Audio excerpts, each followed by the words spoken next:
Hello everyone. Today, we will go through the steps to remove or delete a component in Figma.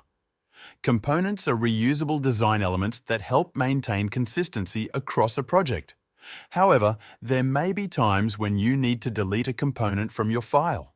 This process is simple, but it is important to understand how it affects your design. First, open your Figma file and navigate to the component you want to delete. Components are usually stored in a separate section of your design file or inside a dedicated components page. If you are unsure where your component is located, you can use the search bar in the Layers panel to find it. Once you have located the component, select it by clicking on it in the Layers panel or directly on the canvas.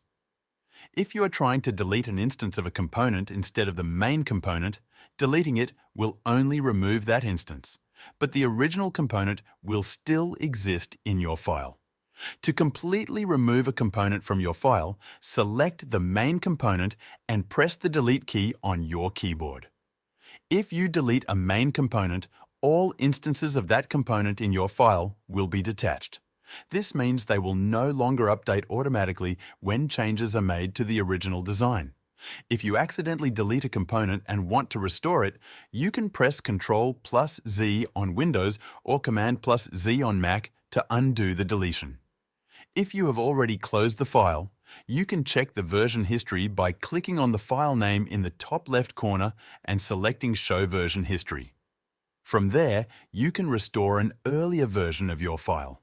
If you are working in a shared file and do not have permission to delete a component, check with the file owner or team administrator.